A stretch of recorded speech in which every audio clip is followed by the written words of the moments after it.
The final goal is to eradicate humanity as we know it.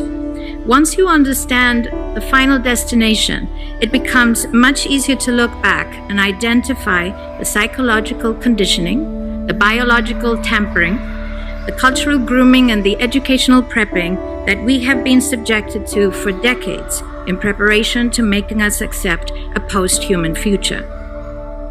It takes a lot of physical and psychological abuse to get an intelligent species like ours to agree to its own extinction.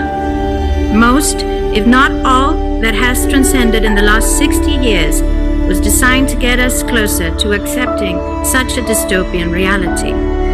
Whether you care to accept it or not, we live in a hyper-controlled matrix where our perception of reality is meticulously planned, managed, and executed in order to control and steer us in whichever direction they wish. And the direction is a post-human world. For this, they first needed to destabilize, dehumanize, and demoralize humanity through every means possible. The destruction of the nuclear family, children being indoctrinated by the state, abortion, the eradication of God and spirituality from education, life in megacities and away from nature, toxic food, air and water, social media, replacing real human connection and interaction, engineered financial crisis and taxation, endless wars and massive migration, stress, anxiety, depression, drugs and alcohol, constant fear-mongering, moral relativism as the new religion, and I could go on and on about how humanity has been influenced and forced to move away from all the things that give us strength, security, purpose, and meaning. A weak, immoral, disconnected, ignorant, and unhealthy population is an easy target for the next stage, the creation of an entire generation of androgynous beings. Masculinity is under attack psychologically, culturally, and biologically.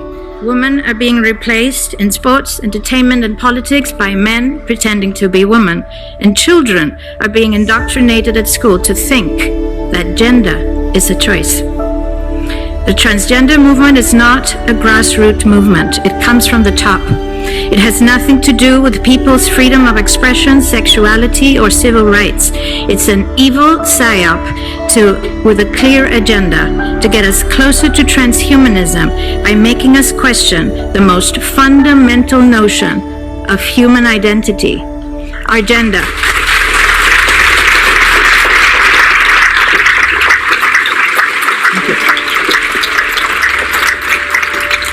If you don't know who you are, if you already identify as a hybrid between a man and a woman, you will be easily convinced to become a hybrid between human and machine.